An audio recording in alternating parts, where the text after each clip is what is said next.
சிவர் யாருன்னு சொல்ல முடியுமா? இப்ப நீங்க சிவனை பத்தியே நீங்க பேசுறீங்களே, சிவனுடைய அடியார்களை பத்தியே நீங்க பேசுறீங்களே, இப்படிதான் ஒரு மன்னன் என்ன பண்றாரு, நிறைய காசு பணத்தை கொடுத்து ஒரு சிவனுடைய ஆலயத்தை கட்ட சொல்றாரு.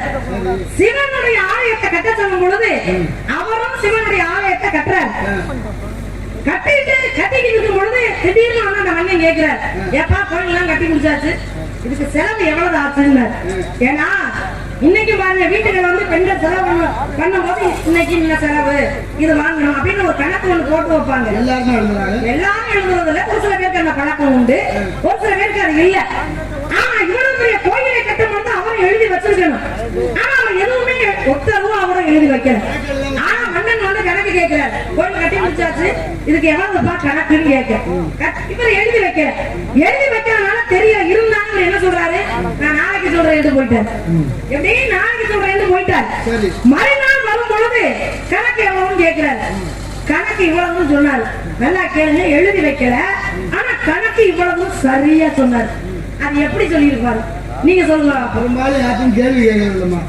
கேள்வி கேட்டா வருத்தம் வந்துருது. அப்புறம் என் கூட நடிக்க மாட்டேன்னு எழுதியே போட்டு நான் பழைச்சது பெரும்பாலா இருக்கு. உங்களுக்கு மட்டும் நடிகர்களுக்குல மட்டும் அப்படி இல்லங்க, பக்க மேலத்தையும் பல பிரச்சனைகள் வருது. ஆமா ஆமா, அத பெரும்பாலும் கேட்கறது இல்ல. அதாவது நீ கொஞ்சம் முன்கூட்டியே முந்திக்கிட்டு ஒரு பதில் சொன்னதுனால அதை கேட்க வந்தேன். நான் கேட்கணும், நீங்க முன்கை நீண்டா முழங்கையும் நீளுங்கிற மாதிரி. முன்கை நீளும் பொழுது முழங்கை நீளத்தானே செய்ய அப்படின்னு ஒரு கேள்வியை நீ வச்சுட்ட. அது எப்படி மன்னன் கோயில் கட்ட சொன்னா, கோயில் கட்டிட்டு இருக்கிற போது ஒரு வாரமோ 2 வாரத்துல வந்து ஐயா எவ்வளவு நிதி எடுத்துருக்கீங்க, எவ்வளவு செலவாயிருக்கு கணக்கு வச்சிருக்கீங்கன்னா ஒரு கணக்கு எழுதல. கணக்கு ஆனால் மறுநாள் வந்து சொல்றேன்னு சொல்லிட்டு கணக்கு சொல்லிட்டாரு. அவர் யாரு, எந்த ஊரு, என்ன கோயில்னு நீங்க கேட்கிற யோசிக்க வேண்டிய விஷயம். அவர் எப்படி சொன்னாரு, எவ்வளவு கணக்கு சொன்னாரு, வேலை கொடுப்போம். அதாவது அவசரப்பட்டு ஒரு காரியத்தை செய்யக்கூடாது.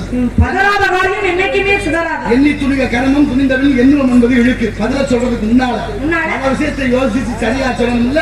அதனால நாட்டு பற்று, இனப்பற்று, மொழி பற்று, சாதி பற்று சன்னியாசிக்கு உண்டு. அதனால பற்று என்பது எல்லோருக்கும் இருக்க வேண்டும். இந்த நாடு மீதும் மண் மீதும் மொழி மீதும் அந்த பற்று வகை உன்னை பற்றிய விவரங்களை நான் தெரிந்து கொள்வதற்கு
மேற்கு பவளமலை வேங்கட நேர்கடக்காம் ஆர்க்கும் ஒரு எண்ணி கிழக்கு தெற்கு பினாகி திகழ் இருப்பதன் காரணம் நற்றொண்டை நாடளவே நாட்டு என்று பண்டை புலவர்கள் பாடி வைத்த தொண்டை வள நாடு. இங்க என்ன செய்து கொண்டிருக்கின்றார்? காவல். என்ன காவல்? அமைத்திருப்பது, பேசுவது, வணங்குவது, 3 எழுத்து கூட்டம். 4 எழுத்து கூட்டம். ஆனா 4 எழுத்து கூட்டம் நடுவே நடந்து இருக்கும். ஓடு நடைசாது வெற்றான பரமனுக்கு வீடு அப்படின்னு ஒரு வெம்பா இருக்கு. 4 எழுத்து கூடு நடுவே நரம்பு இருக்கும் அப்படின்னா புகையிலைன்னு பேரு. அந்த கணக்கு கணக்கு தான் கணக்கு பண்ணிக்கிட்டே இருக்கு. எட்டருமா எங்க கணக்கு பண்ணிக்கிறீங்க? எப்படி கணக்கு பண்றீங்க? மனசுக்குள்ளே ஒரு கணக்கு போடுறோமா, அது எதுவா இருக்குன்னு கணக்கு போடணும்ல. அதெல்லாம் உலக கணக்கெல்லாம் பயங்கரமா போடுறீங்க. இந்த கணக்கு என்னன்னா கொஞ்சம் யோசிக்கணும்னு சொல்றீங்க. எங்காணி மீத இருந்த கலை கட்டருமா நான் மாவி பாய்ந்ததுவே சித்தர் தோழும் தேவாதி தேவன் திருவச்சூர் வரதன் மாதேறி வீதி வர கண்டு மா கணக்கு காணி கணக்கு முந்திரி கணக்கு கால் வீச அரை முக்கால் அப்படி எல்லா கணக்கும் உண்டு. எந்த கணக்கு இருந்தாலும் அவன் கணக்குக்கு கீழே தான் எல்லாம். அவன் நினைச்சான்னாத்தான் எதுவும் இறைவன் கொடுக்க நினைப்பது எவராலும் தடுக்க முடியாது. வருவது தானே வரும், வருவது தானே வரும், வருவது தானே வரும், வருவது தானே வரும், எல்லாம் வந்துடும். இருந்தாலும் வர வைக்கணும். மழை பெய்யலன்னா அமிர்த வருஷம் ஒரு ராகத்தை பண்ணா மழை பெய்திருக்குல்ல, நடந்தாங்க இருக்கு வருது. அப்ப இறைவனை பக்தியா கொண்டு வரலாம். குளிர்ச்சி அதிகம் அப்படிங்கிற ராகத்தை பாடும் பொழுது உடம்புல உள்ள நோய் போகுதுல்ல.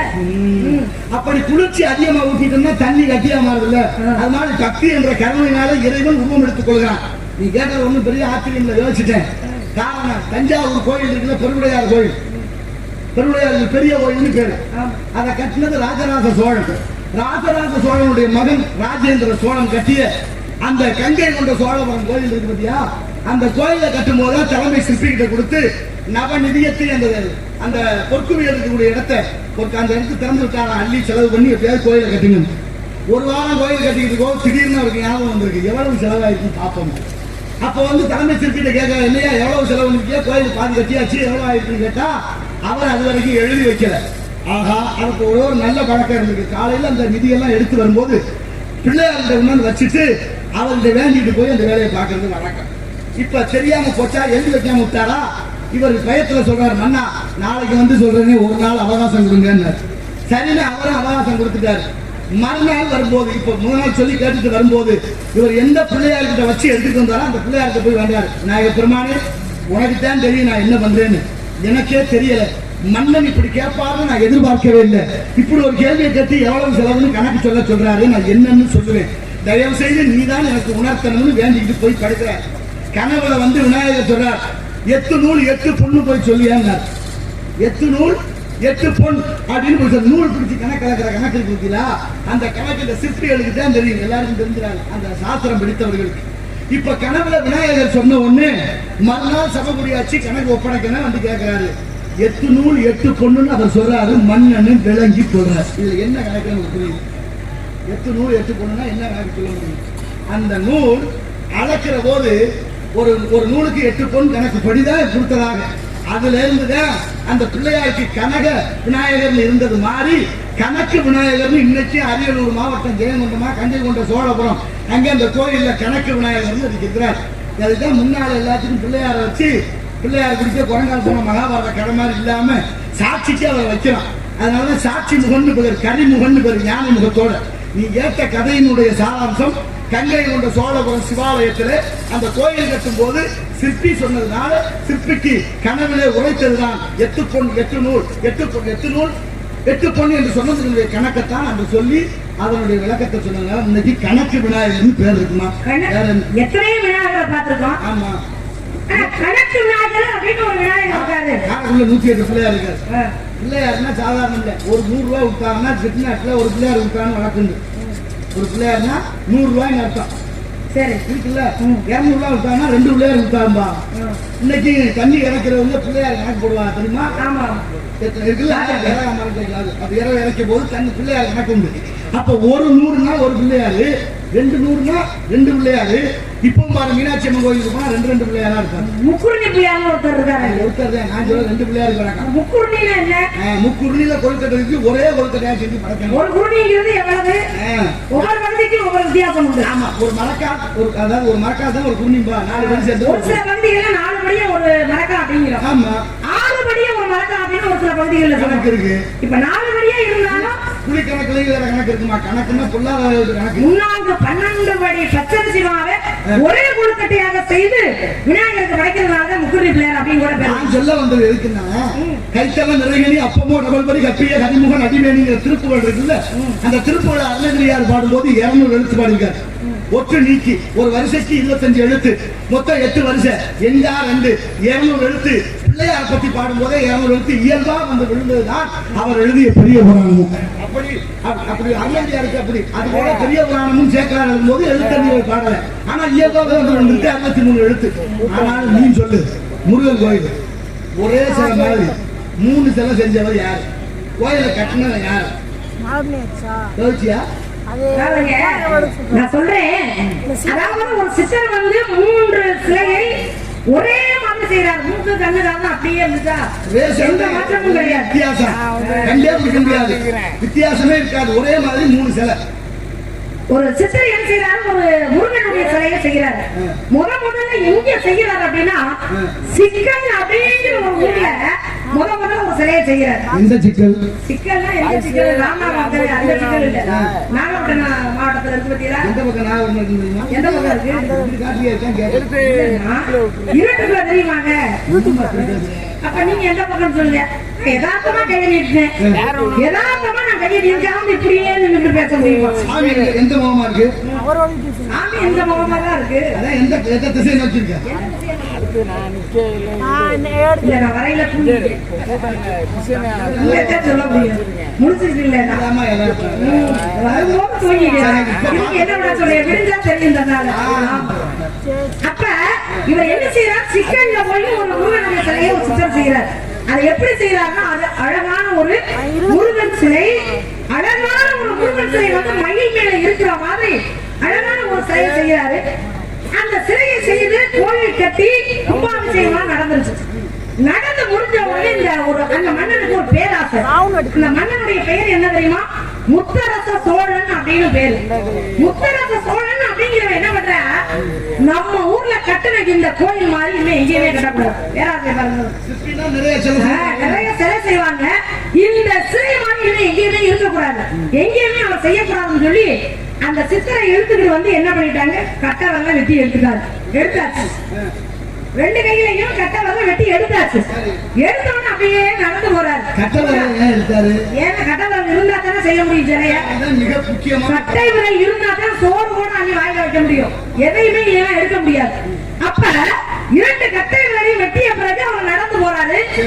நடந்து போகும் பொழுது முதல்ல எங்க செஞ்சாரு, சிக்கல்ல. அடுத்து எட்டுக்குடி அப்படின்னு ஒரு ஊரு. எட்டுக்குடியில போய் என்ன செய்யறாரு, ஒரு சிலையை எடுத்து, ஒரு கல்லு, அழகான ஒரு கல்லு கிடக்கு, அந்த கல்லை எடுத்து முருகன் அப்படியே மனசுல வேண்டிக்கிட்டு அதே மாதிரி ஒரு சிலையை செய்யறாரு. அதே மாதிரி ஒரு சிலையை செஞ்ச உடனே இந்த செய்தி முத்தரச சோழனுக்கு தெரியுது. தெரிஞ்ச உடனே தகவல் போன உடனே அவர் அங்கேயிருந்து வந்துட்டாரு. அப்ப நான் கட்டவரல வெட்டி விட்டோம், மறுபடியும் இது மாதிரி ஒரு சிலையை நீ செஞ்சிருக்கிய, இந்த கண்ணு இருக்கிறதுனால நீ செய்யற, இந்த கண்ணை நோண்டி எடுத்துட்டா நீ எப்படி செய்வ? எவ்வளவு கொடுமைக்காரங்களா கண்ணை தோண்டி எடுத்தாச்சு. கண்ணை தோண்டி எடுத்த பிறகு அடுத்து அவர் நடந்து போறாரு. அடுத்து நடந்து போறாரு. அங்கே அந்த ஊர் எது அப்படின்னா எங்கன் அப்படின்னு ஒரு ஊர். இவர் எங்கன் அப்படின்னு சொன்னதுக்கு அந்த ஊருக்கு வேறே அது. அங்க போய் என்ன பண்ணா, நடந்து போகும்போது கண்ணு தெரியல, காலில் ஒரு கண்ணு தட்டுப்படுது. அப்படியே கையை வச்சு அப்படியே தலை பார்க்கிறாரு. அழகான கல்லு, சிற்பிக்கு தெரியாதா எந்த கல் எப்படி இருக்கு அப்படின்னு. உடனே தலை பார்க்கிறாரு, அற்புதமான ஒரு கல்லு. அந்த கல்லை எடுத்து மணக்கண்ணால் ஒரு சிலையை செய்யறாரு. மணக்கண்ணால ஒரு சிலையை செஞ்சு என்ன செய்யறாரு, எண்கண் அப்படின்னு சொல்லி எனக்கு கண்ணு கொடு முருகா, எண்கண் முருகா அப்படின்னு வேண்டும் பொழுது கண்ணை கொடுத்தாராம் முருக பெருமாள். அதனாலதான் எண்கண் அப்படின்னு சொல்லுவாங்க அந்த ஊருக்கு பேரு. முதல்ல செய்யறது சிக்கல்ல, 2வது செய்யறது எட்டுக்குடி, 3வது அவர் சிலை செய்யறது வந்து எண்கண் அப்படிங்கிற ஊரு. நான் வந்து சொல்லியிருக்கேன், எண்கண் முருகா, எண்கண் வருகன் நாடு, எண்கண்ணா இடவாகு பெயர், என்னிடத்துக்கு வான்னு சொல்றாங்க. கண்ணு வருகன்னு கண்ணை கொடுத்துட்டாரு. கண்ணும் கிடைத்தது, அசரீரி ஒழித்தது. அந்த சித்தர் பேர் என்னன்னு நீங்க சொல்லுங்க பாப்போம். கதையெல்லாம் சொல்லி எங்க செஞ்சாங்கன்னு சொல்லியிருக்கேன். எண்கண் செல்வசுவாமி, எண்கண் செல்வசுவாமிகள் என்ற சித்தர் தான் அந்த சிலைகளை செய்கிறார். எட்டுக்குடி என்பது வால்மீகி மகரிஷிக்கு ஆகிய நினைவிடம் இருக்கிறது. 3 சிலை ஒரே மாதிரி இருக்கக்கூடிய இது மாதிரி அதிசயங்கள் நிறைந்த பூமி நம்ம தமிழ்நாடு. இது நாகப்பட்டினம், நேபாளம் போனா நேபாளம் காட்மாண்டுல பசுபதீஸ்வரர் ஒரு கோயில். பசுபதீஸ்வரர் கோயில் எல்லா கோயிலும் சிவனுக்கு என்ன இருக்கு, ஆனா அங்க உருவம் சிவனுக்கு 5 விலையோட இருக்கு. 5வது விலை மேல் நோக்கி இருக்கான். இன்னைக்கு வெந்நீர் அபிஷேகம் நடந்து கொண்டிருக்கு. கரூர்லயும் பசுபதீஸ்வரர் கோயில் இருக்கு, அங்கேயும் லிங்கம் தான். ஆனா உருவ வழிபாடு சில கோயில் மட்டும்தான் இருக்கு. ஒண்ணு அர்த்தநாரீஸ்வரர் திருச்செங்கோடு, இன்னொன்னு சங்கரன் கோயில், சங்கரன் நாராயணனாக, அதையும் சிவனுமாக. இப்ப இப்படி பார்க்கும்போது இன்னொரு இங்க உத்தரவாசம் அங்கே இருக்கக்கூடிய சிவனுக்கு வெந்நீர் அபிஷேகம் நடக்குன்னு சொல்றாங்க. ஆமா, தாழம் போச்சு படைக்கிறதே இங்க தாழம் போது சாபத்தை வாங்கியது. எந்த பூஜைக்குமே உதவாம போட்டு அப்படிங்கிற சாபத்தை வாங்கினாலும் அந்த உத்தரவாசம் அங்கே சாபம் விமோசனம் கிடைச்சதா இங்கதான். இந்த உலகத்திலே முதல் சிவன் கோயில் அதுதாம்மா. அதனாலதான் சிவனையை போற்றி. அதனாலதான் சிவன் அங்கே பார்வதிக்கு உபதேசம் செய்து கொண்டிருக்கிறார். அதனாலதான் அந்த ஊருக்கு பேர் உத்தரகோச மங்கேன்னு வந்தது. மங்கேன்னு மகாசக்தி. அப்படி அந்த அபிஷேகம் மாதிரி வெந்நீர் அபிஷேகம் அங்கே சிவன் உருவ வழிபாடு எங்க இருக்கு? ஒன்னு திருச்செங்கோடு, ஒன்னு சங்கரன் கோயில், இன்னொன்னு நீ முதல்ல சொன்னீங்க சிவன் வசத்தை சாப்பிட்டாரு, கழுத்துல நின்றது, அப்படி மயக்கமுற்று விழுந்ததுனால அந்த ஈஸ்வரனுக்கு சுருட்டப்பள்ளீஸ்வரர். அந்த ஊர் எங்க இருக்கு? எங்க இருக்கு? தமிழ்நாடு சென்னையில இருந்து ஆந்திரா போற வழியில சுருட்டப்பள்ளி. அந்த சாமி தமிழ்நாட்டுல இருந்து அந்த ஆந்திரா பக்கம் போயிடுச்சு. அப்படி இந்த 3 கோயில தான் சிவனுக்கு உருவம் இருக்குது. மற்ற எல்லா ஊர்லயும் சிவலிங்கமாக வழிபடுகிறார். எண்ணற்ற அதிசயம் எதுவுமே இல்லாம ஒரு சிவனுடைய ஆலயம் இந்த பூமியில இருக்கு. லிங்கமும் இல்ல,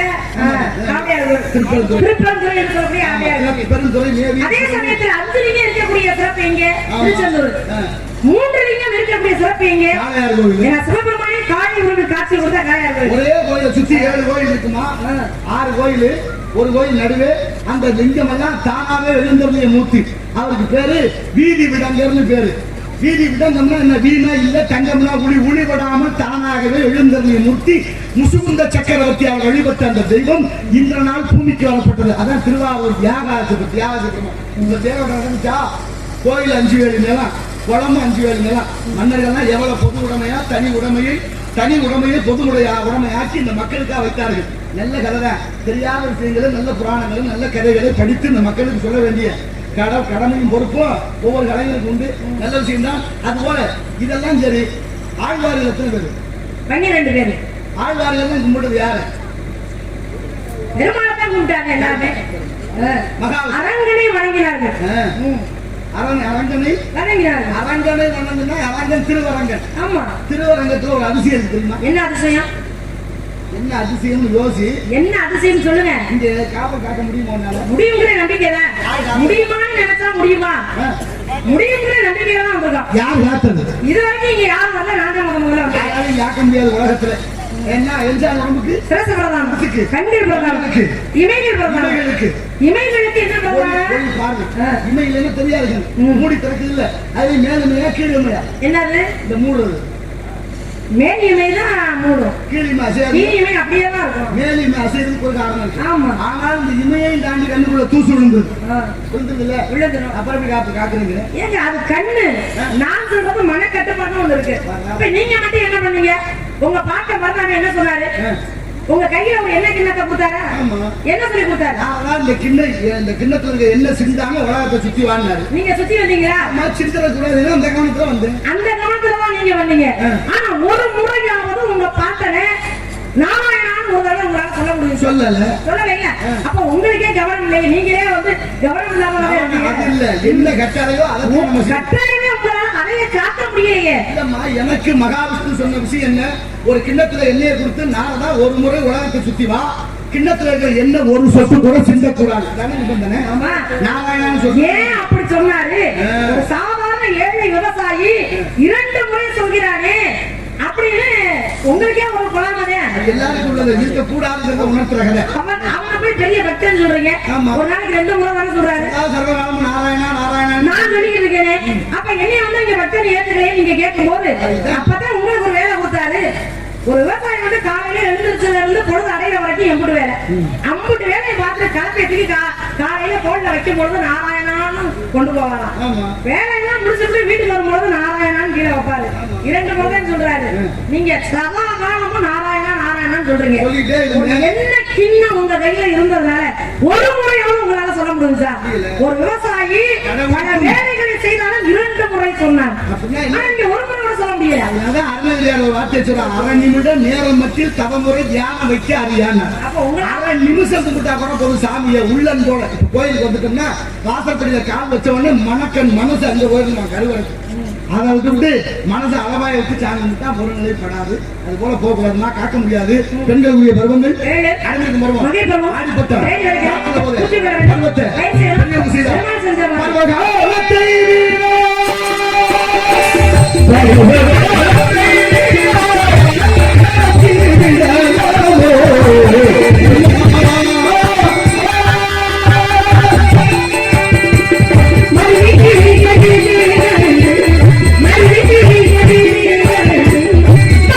Thank you.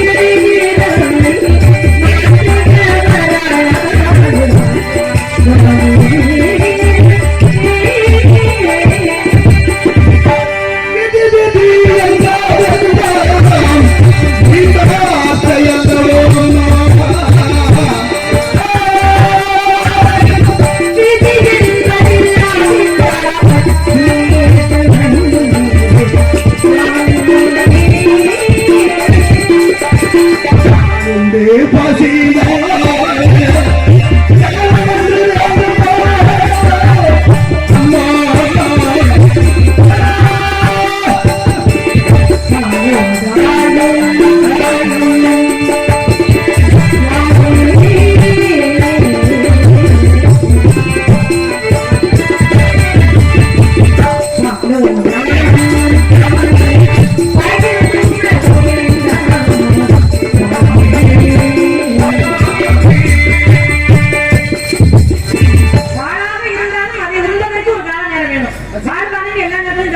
பசிக்கிற நேரம் பால் விஷம் இருந்தா யாரும் சாப்பிடுறது பசிக்கிற நேரம் பசிக்கிறது ஒரு மனுஷனுக்கு பசி வந்தா பத்தும் பறக்கும் அந்த நேரத்துல பாலும் விஷம் இருந்தா எதை சாப்பிடுவோம் எப்படி சாப்பிட முடியும் சில பேர் விஷத்தை தேடுறது இதுக்கு மேல வழியில தீர்க்க முடியாதுங்கிற ஒரு நிபந்தனைக்கு தள்ளப்படும் போது மரணத்தை தேர்வு செய்கிறார்கள் அதல்ல ஆனாலும் விதி என்பதற்கு மதி என்ற அறிவு ஒரு குழந்தை பிறக்க எத்தனை மாசமா ஒரு குழந்தை பிறப்பதற்கு 10 மாசம் அது தாயார் சுமக்கிறது அப்பா 2 மாதம் சுமக்கணும் 12 மாசம் மொத்தம் 12 மாசம் 10 மாசம் ஒரு குழந்தை பிறந்ததுல இருந்து மறு வருஷம் 12வது வருஷம் 12வது மாதம் வந்ததுக்கு அப்புறம் பிறந்த நாளே கொண்டாடுறாங்க அப்ப கணக்கு எங்க இருக்கு அந்த பிறந்த நாளை எப்படி கொண்டாடுறாங்க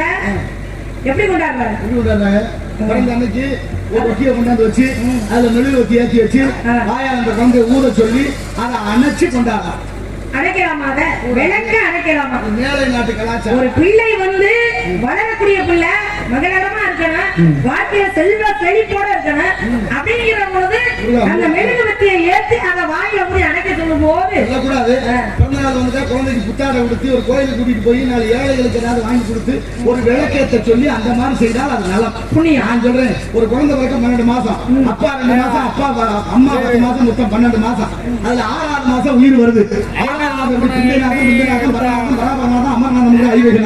விந்து வடிவமாக ஆண்களுடைய கருவுல 2 மாசம் ஒரு நாள் பெண்ணின் யோனி வாயில் புகும் புகுந்த 3வது நாள் தைலமா இருக்கும் 7வது நாள் மலர்ந்திருக்கும் 30வது நாள் முழு பிண்டமாகும் 2வது மாதம் தலை உண்டாகும் 3வது மாதம் வயிறு உண்டாகும் 4வது மாதம் பாதம் உண்டாகும் 5வது மாதம் முதுகெலும்பு உண்டாகும் 6வது மாதம் ஜீவன் உண்டாகும் 7வது மாதம் கண்மூக்கு செவி உண்டாகும் 8வது மாதம் சகல உறுப்புகளும் பூர்த்தியாகும் 9வது மாதம் பூர்வ ஜென்ம நினைவு உண்டாகும் 10வது மாதம் குழந்தை தலைகீழாக திரும்பி பூமியை நோக்கி கதறி வருகிறது இது இயல்பு அதுதான் இயற்கையும் ஆன்மீகமும் அறிவியலும் ஒத்து போறோம் என்ன சொல்றேன் அதே குழந்தை பிறந்த பிறகு குலதெய்வத்துக்கு தான் முடி இருக்கணும் ஏன் அந்த கோயிலுக்கு போறோம் அதுக்கும் சொல்றேன் எவ்வளவோ கோயில் இருக்கு